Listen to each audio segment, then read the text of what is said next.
El Ministerio Internacional presenta su programa Un Aliento de Vida. El Espíritu de Dios me ha hecho y el aliento del Todopoderoso me da vida. Job 33:4. Una palabra de poder y unción que llenará tu espíritu. Con ustedes, el pastor Jorge Enrique Gómez. Bienvenidos. En el Antiguo Testamento habían creyentes, sí. El trato de Dios fue diferente, sí. Hoy estudiando y leyendo, me gustó el ejemplo que colocaron para hablar del Antiguo y Nuevo Testamento. Hay una obra que pongámosle un nombre, La muerte de Cristo. Es el título de nuestra obra. Esta obra se va a desarrollar en dos funciones. O sea que es necesario que la persona que quiera verla, pues se quede a dos funciones. La primera función se muestra su nacimiento y se muestra su obra en la tierra. Termina esa obra y quizás alguna persona dijo, ay, no tengo el tiempo, y se va. ¿Tú crees que esa persona supo el desenlace final? No, se quedó con lo primero. ¿Sí me estoy haciendo entender? Luego entran la segunda hora, la segunda obra, la segunda parte, como tú lo quieras ver. Y en ella no solo se muestra lo que hizo, sino el resultado de haber venido a la tierra, haber obrado y haber rescatado y redimido al hombre. Pregunto, alguien que se quedó y vio las dos funciones, ¿tiene un concepto claro de qué es la obra de Cristo en la cruz?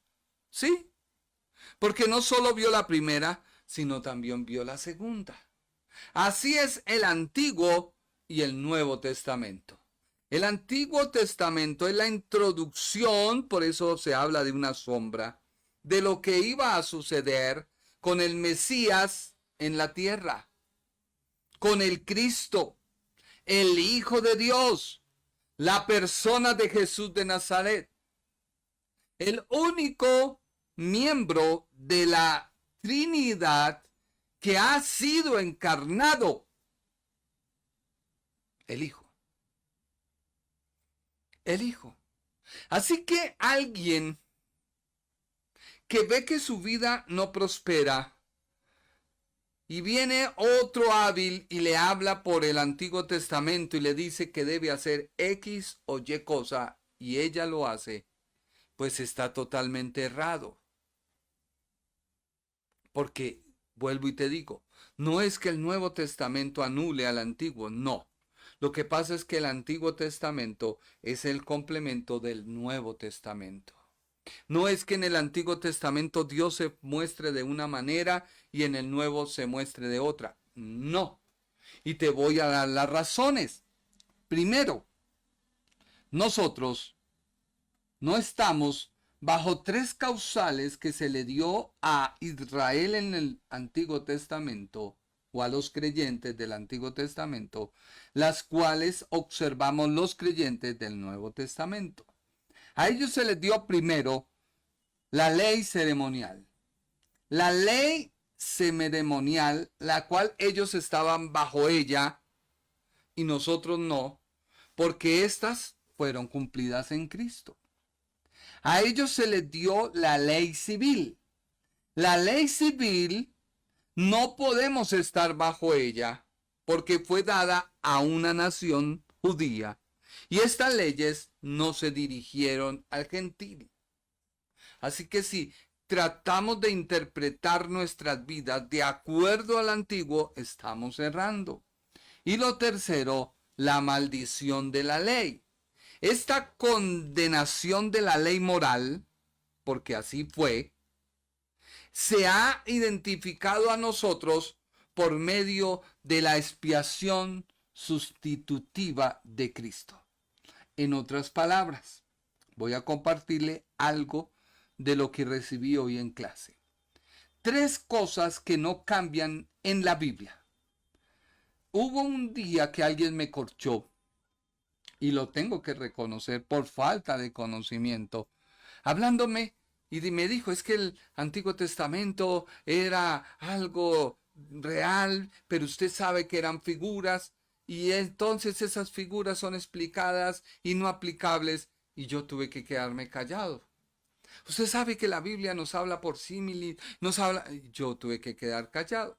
Hoy, gracias a Dios por el conocimiento, puedo hablar lo siguiente. Tres cosas que no cambian en la Biblia. Hay tres aclaraciones acerca de la relación que existe entre el Antiguo y Nuevo Testamento. Y estas están relacionadas con el medio. Desde Génesis hasta Apocalipsis, la Biblia me habla de salvación. De salvación.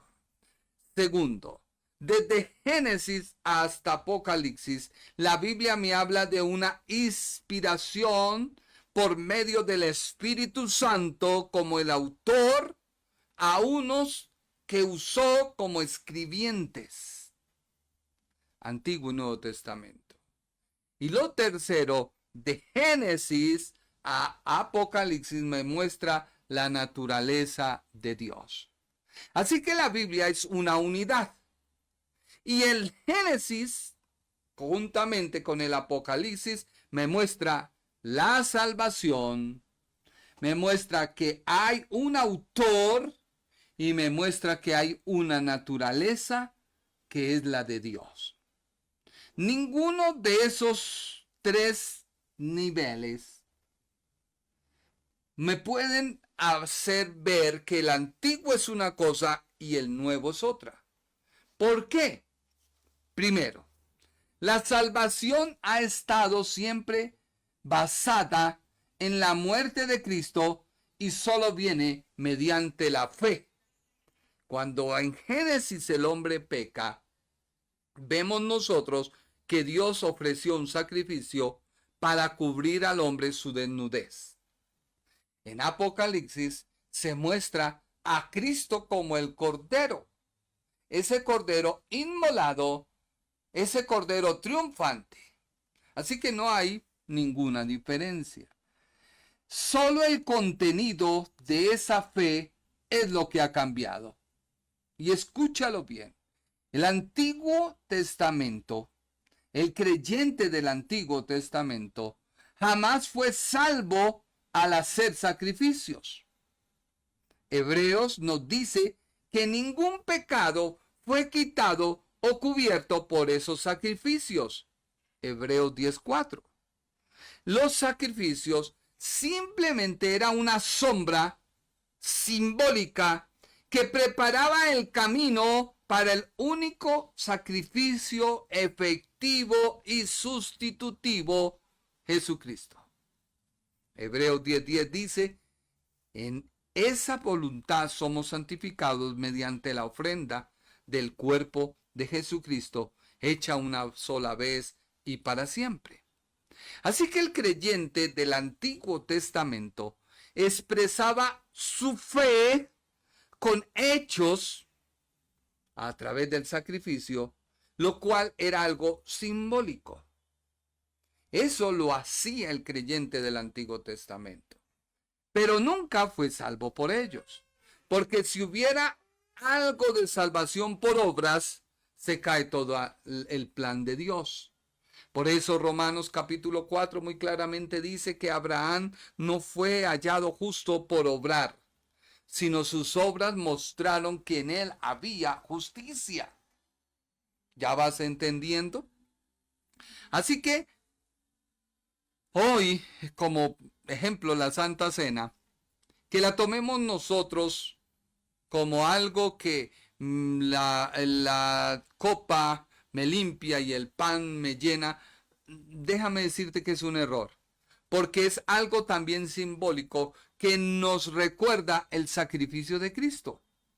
Los sacrificios eran actos de los fieles que anticipaba el sacrificio del Cordero o la venida de Cristo, el Cordero de Dios. Así que quizás, dice el escritor, es probable que los participantes no tuvieran conciencia de ello. Segundo, el hecho de que gran parte del Antiguo Testamento haya sido cumplido y que las leyes ya no son aplicables a los cristianos, no implica que el Antiguo Testamento es menos inspirado o menos importante que el Nuevo Testamento. Recordemos que el autor es el Espíritu Santo.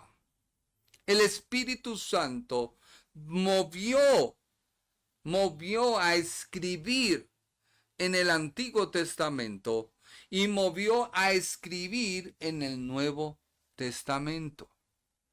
Por eso David pudo visualizar exactamente cómo fue los padecimientos de Cristo en la cruz y lo relata en los Salmos. Por ello Moisés pudo hablar de que vendría un Mesías, que vendría alguien como él. Por eso Jacob pudo profetizar sobre la tribu de Judá, porque el escritor es él mismo. Así que no podemos decir que el Antiguo Testamento no es provechoso para el creyente de hoy. No. Más bien la comprensión del Antiguo Testamento es sólo necesaria para visualizar el plan completo de Dios para las edades y para nosotros. Es el primer acto que se efectuó.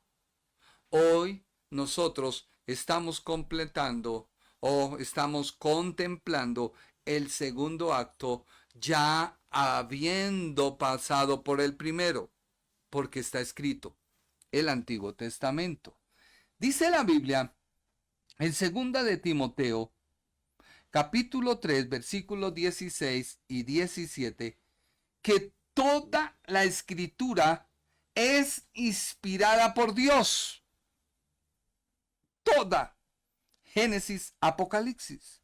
Y útil para enseñar, es útil para redarguir, para corregir, para instruir en justicia, a fin de que el hombre de Dios sea perfecto, enteramente preparado para toda buena obra. Así que un primer acto es tan importante como un segundo.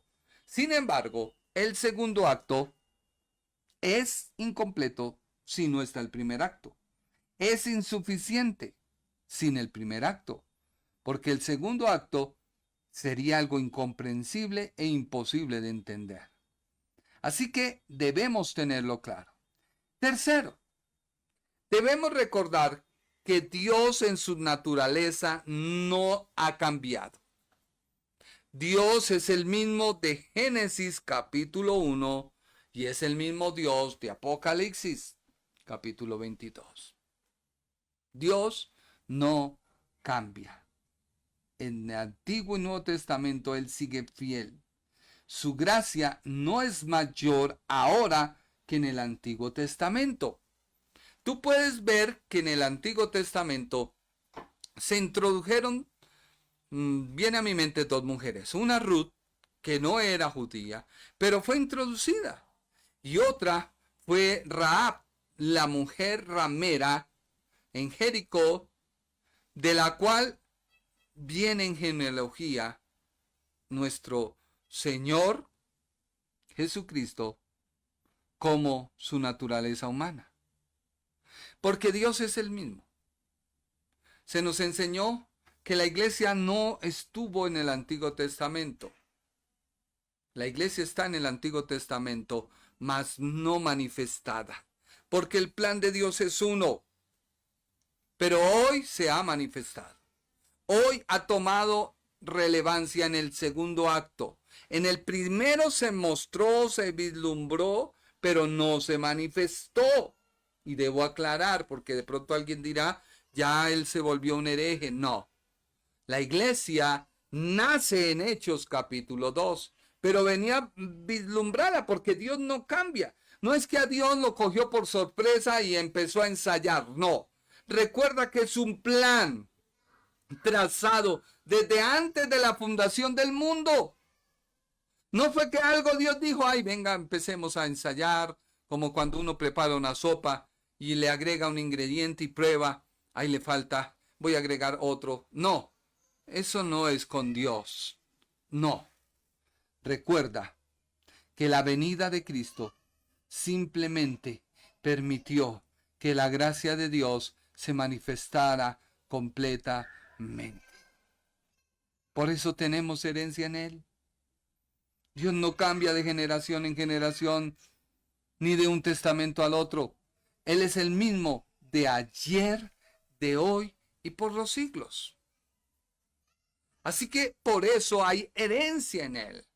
Por eso el apóstol dice en Efesios 1:11 que habiendo sido predestinados, o sea, antes de que la tierra fuera formada, Dios determinó en su soberanía que cada pecador, sin importar cuál vil, inútil y merecedor de la muerte, fuera hecho justo al confiar en Cristo.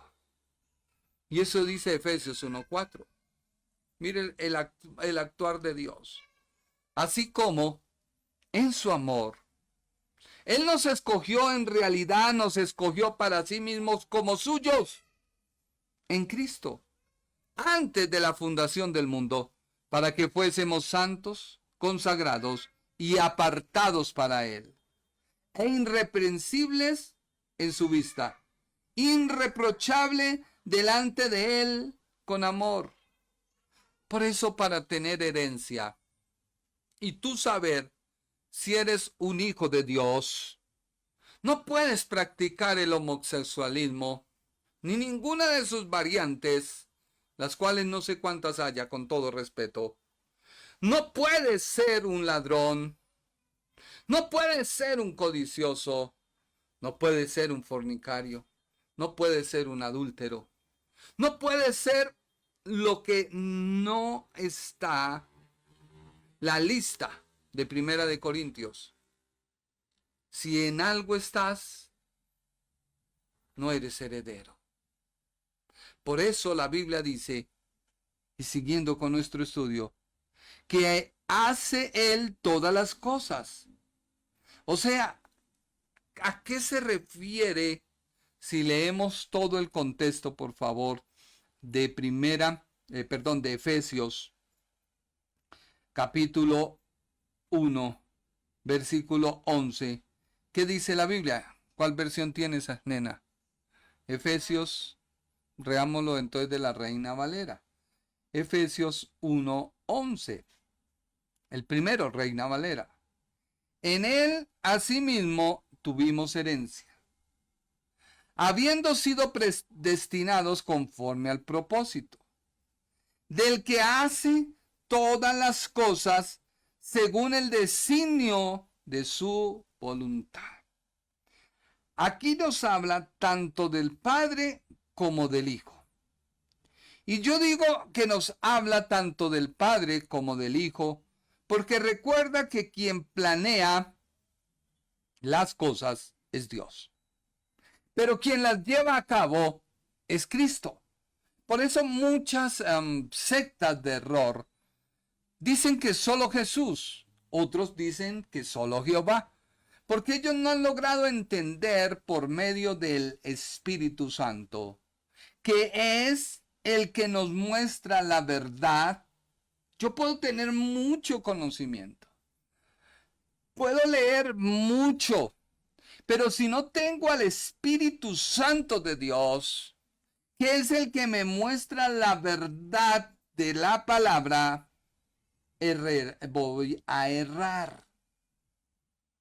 Por eso la Biblia dice que hace todas las cosas. El Padre lleva a cabo, hace el plan, lo visualiza, lo realiza. El Hijo lo cumple. Así que hace también se refiere a obras. Las obras de Jesús de Nazaret. el Cristo. Porque la palabra que se traduce hace es la misma que da origen a la energía. O sea, al poder de la palabra. Por eso yo no lo entendía. Ahora lo entiendo. Hay poder cuando tú lanzas una palabra. Tú puedes lanzar una palabra de bendición, como tú puedes lanzar una palabra de maldición. Y no hay peor error en la boca de un creyente que las palabras incorrectas. Por eso retiña los oídos cuando uno escucha que alguien maldice, porque no sabe lo que está diciendo. O no es un heredero porque está en su mundo, en su carne, está negando la obra de la cruz, o es un necio que no sabe lo que está haciendo. Por eso Él hace las cosas. Dios obra en Cristo haciendo las cosas.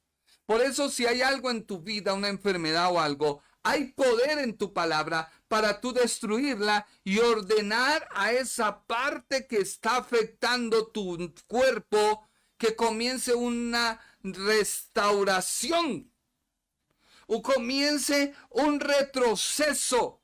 Si algo te está afectando, tú no tienes que correr al predicador, tú tienes que correr a la palabra y empezar a dar la palabra y empezar a decir: Padre, yo creo y ordeno a mi cuerpo en el nombre de Jesús que comience una restauración. Parte afectada, no sé cuál es. Tú comienza a decir: en el nombre de Jesús, a ti te ordeno, comienza una restauración. Tienes una dolencia, en el nombre de Jesús, tú te vas. En el nombre de Jesús, no te soporto. Mi cuerpo te rechaza, mi mente te echa fuera. Y el dolor se intensifica y tú dices: no, mentiroso, no, cuerpo, te sujeto al poder creativo de la palabra de Dios, o sea, Jesús, por el cual fueron hechas todas las cosas y por las cuales aún se sustenta el universo. Así que la palabra hace involucra energía, involucra dínamo. No dinamita, algo que explota, no. Dínamo es una corriente continua. Cuando Dios crea el mundo, le dio la energía suficiente, o sea, el dinamus, la capacidad para comenzar y volver a restaurarse. Ejemplo, tú tomas un árbol, nosotros que estamos en un cultivo, y hay ciertas ramas que se deben cortar, porque esas ramas, si se dejan crecer, llevan en vicio a la planta, número 1. Número 2, cuando crezcan van a incomodar. Entonces se llaman las famosas podas. Y uno ve que corta, cicatriza para que nada del exterior entre por ahí, bacterias, animalitos, lo que sea, y puedan entrar fácil. Y cuando uno va y mira, el árbol se ha restaurado. Como una semilla que nace de una planta, que cae a la tierra. Puede durar 50 a 100 años. Y cuando se comienza el proceso, vuelve y crece. Hace poco con mi padre veíamos algo y yo le dije: Padre, metamos semilla. Dijo: no, hijo, en la tierra está la semilla. Yo le dije: pero no la veo. Dijo: no te preocupes, espera. Efectivamente, a los 20 días fuimos y había nacido el pasto. Y él me miró y me dijo: sí, te das cuenta que la semilla estaba. Así que es innecesario que tú botes más semilla. Ese es el poder que Dios ha hecho con que las cosas se crean.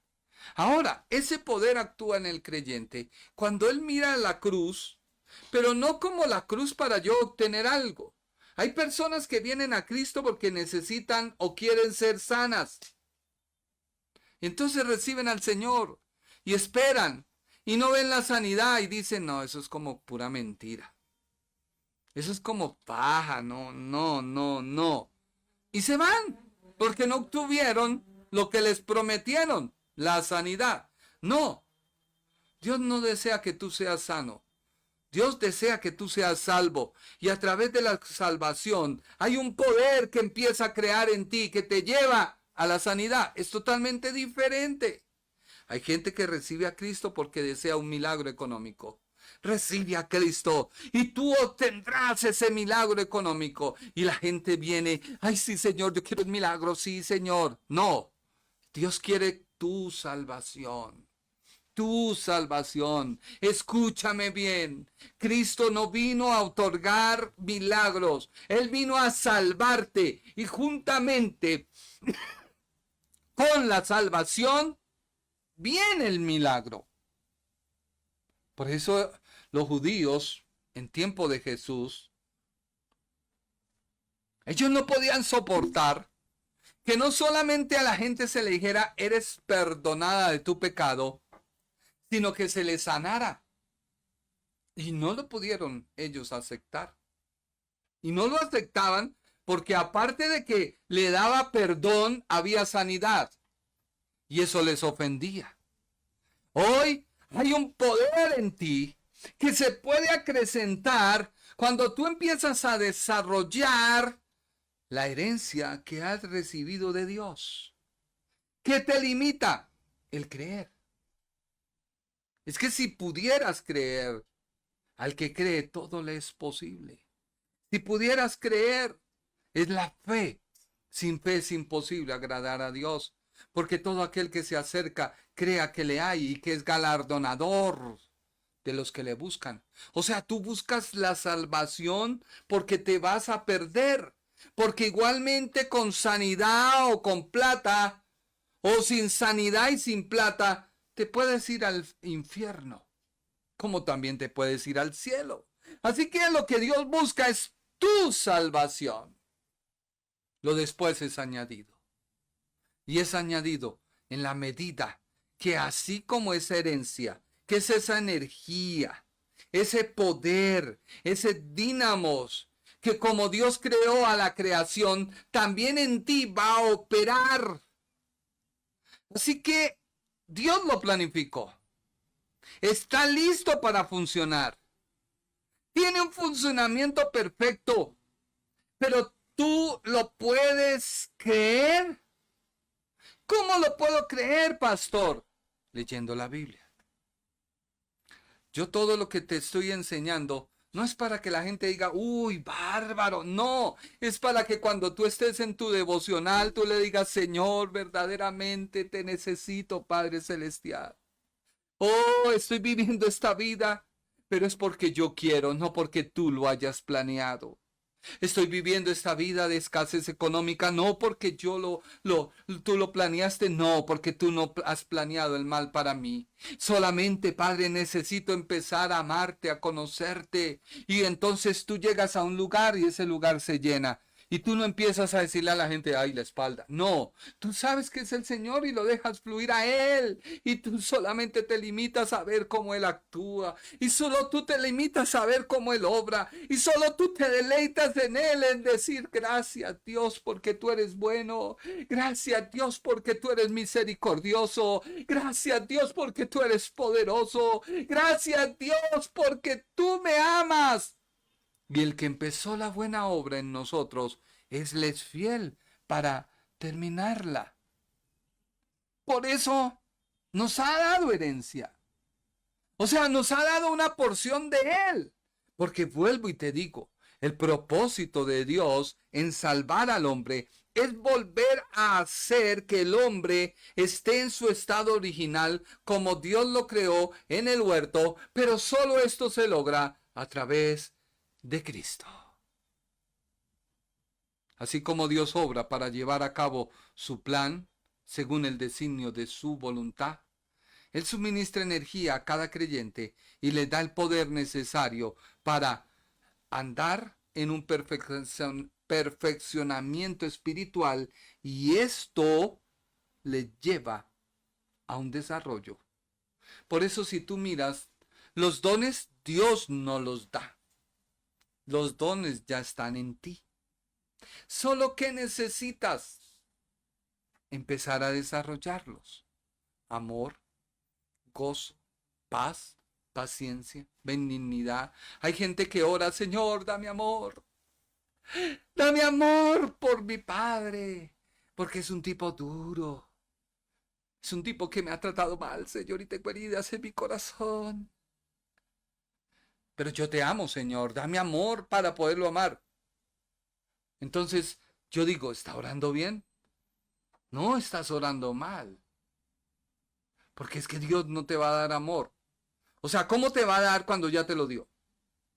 ¿Cómo yo puedo en este vaso introducir agua cuando el agua está al tope? Que si lo muevo se riega. No, yo tengo que empezar a desarrollar y a desocupar para poder llenar más. Y eso es lo que tú necesitas, ejercitarte, empezar a mostrar. Padre, yo amo a mi padre. Y yo no lo amo buscando algo material o algo humano. No, yo lo amo porque tengo tu amor para amarlo. Que trata de hacer a esto o aquello o trata de tratarme mal. No es mi caso, pero puede ser el tuyo. O porque hay padres que son, no el mío. Vuelvo y te digo, ha sido una bendición mi padre, lo amo, lo extraño. Cuando estoy con él se llena mi corazón. Dios lo sabe. Porque de pequeño no pude compartirlo porque él era un hombre que andaba predicando, mi señor padre. Y escasamente nos veíamos, ¿qué? En la iglesia. Porque él, su trabajo era la predicación. De hecho, hoy su trabajo es la predicación. Y pues es una noble labor en él. Pero ha habido un tiempo en este tiempo de poderlo compartir. Y eso me llena, llena mi corazón. Me siento con nuevas energías. Imagínate que tu padre te prepare algo y te lo dé.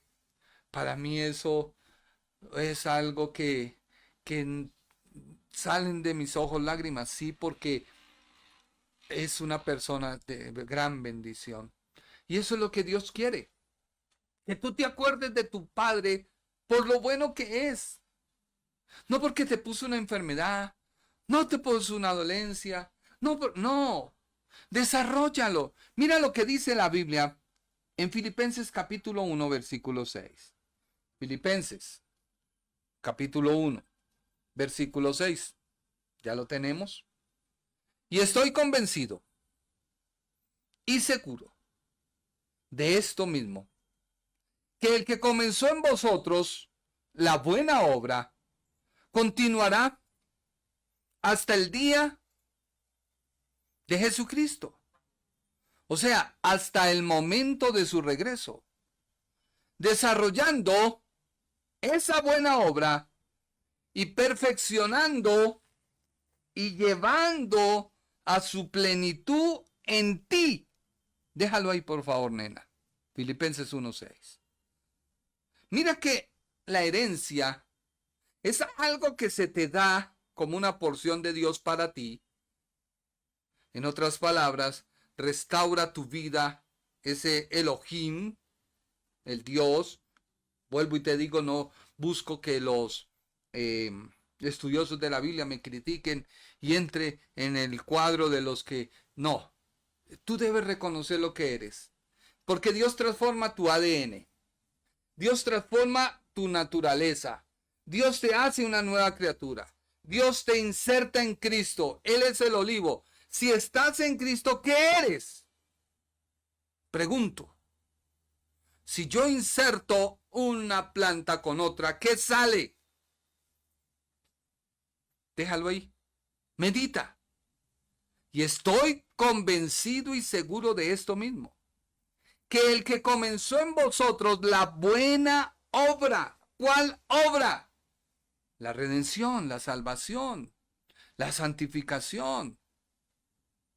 Continuará que esa obra hasta el día de Jesucristo. O sea, el día que Cristo venga. Listo, nena. Por segunda vez. Cesa ese trabajo. Escúchalo bien lo que te voy a decir, como dicen los profetas, voy a soltarte la palabra. No. Hasta el día de Jesucristo, o sea, hasta el momento de su regreso. hasta el día que venga el Señor por segunda vez y arrebate a su iglesia. Hasta ahí ese proceso de transformación, la obra de la cruz, el perdón, la libertad del pecado, el poder de salir del pecado, trabaja en la iglesia. Y a partir de ahí, el que quiera ser salvo, lo debe hacer a costa de su propia vida. No de la obra de la cruz, entiéndelo. No, de su propia vida. Si tú lees Apocalipsis, habrán unos que son salvos, pero ¿a costa de qué? De su propia vida. Y en Apocalipsis dice que serán mostrados aquellos que sufrieron el martirio de la persecución y la muerte. Y eso está destinado una vez Cristo venga por su iglesia. Por eso, aprovecha este tiempo. El evangelio es para tú ser salvo. El evangelio te permite sí gozar de sanidad, de actividad económica, sí, salud, actividad económica, de prosperidad económica, de prosperidad en todo, porque es un poder que cuando tú reconoces, lo aceptas y lo empiezas a vivir, trabaja en ti. Es algo que no se detiene, no es algo que vas a buscar, no. Es algo que empiezas a desarrollar. ¿Cómo lo desarrollas? Asistiendo a la iglesia. ¿Cómo lo desarrollas? Orando. ¿Cómo lo desarrollas? Leyendo la Biblia. ¿Cómo lo desarrollas? Ayunando. Es muy diferente yo ayunar para conseguir algo que ya se me dio cuando yo lo único que hago es desarrollar. ¿Cómo puedo desarrollar yo mi acto, mi manera de cocinar si no cocino? Yo no sabía cocinar, gracias a Dios, bueno, por mi esposa, pero hoy les hago unos platos, no me miren. Ejemplo, lo poco que hago un salmón o una carnecita asada, queda toda jugosita, ¿sí o no? A mi hija le fascina, dice, ay papá, cocina tú la carne. Mi esposa ya me chantajea, tú eres el experto. Bueno, a lo que voy yo es a que es algo que se desarrolla cuando tú lo haces. Así son los dones. El amor, la mansedumbre, se desarrolla si tú lo empiezas a desarrollar, o sea, lo empiezas a hacer. ¿De qué nos sirve coma Biblia, lea Biblia si no la desarrollamos? Y eso dice, desarrollando esa buena obra y perfeccionando y llevando a su plenitud en ti. O sea, la herencia que Dios ha dado es que tú puedas cada día parecerte a Él. Ahora, mira lo que dice Filipenses 2:13. Y creo que terminamos ahí porque me pasé.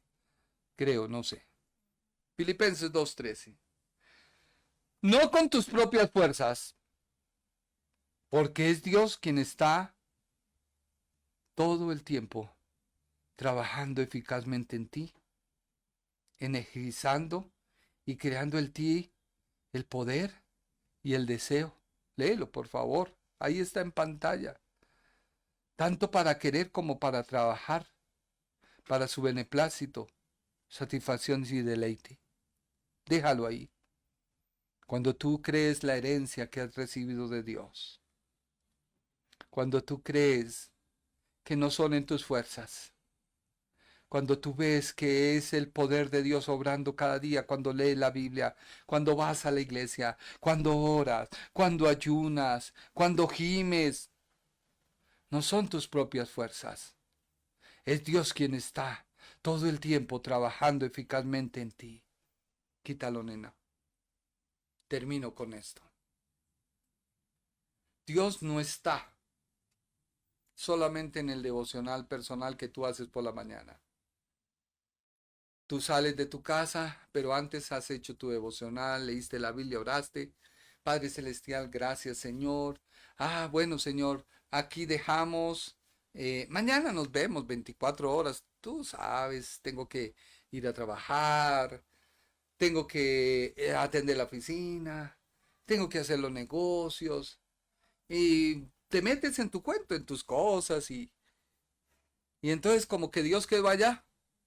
O de pronto cada domingo, Señor, aquí estoy, qué pena, pero tú sabes, no, acá en la iglesia nos están sacando rápido, porque sí hay iglesias que salgan, cierren puertas, muévanlo, háganle, voy, si no, bajan rejas. Entonces, Señor, tú sabes, vea, ahí me sacaron, tú sabes, de afán, y es la excusa tuya. No, Dios está en todo momento, en todo lugar contigo. Lo que pasa es que tú no lo crees, porque tú crees que solo Dios está cuando estamos orando. Oh, sí, Señor, tu presencia está aquí. Y mientras usted fornica, roba, codicia, tampoco está. Más bien tú crees que en ese momento de oración Dios está. Y no está. Porque tus hechos lo niegan. Reflexiona en ello. Y si Dios permite, el martes seguimos hablando ya de la herencia. Espero no ser fastidioso, monótono, cansón. Pero terminemos ese tema, si Dios permite, el martes. Solo me resta decir muchas gracias. Un equipo de trabajo aquí en casa, mi esposa, mis hijos, arman, mueven, cada uno en su actividad. Y este es su servidor para poderte traer un mensaje que solo busca que tú cambies, que solo busca tu bienestar. No buscamos otra cosa, sino que tú puedas crecer en la palabra de Dios. Que Dios te bendiga, que Dios te guarde. El Ministerio Internacional presentó su programa Un Aliento de Vida. Venid a mí los que estáis trabajados y cargados, y yo os haré descansar. Mateo 11:28. Un aliento de vida. Una palabra de poder y unción que llenará tu espíritu.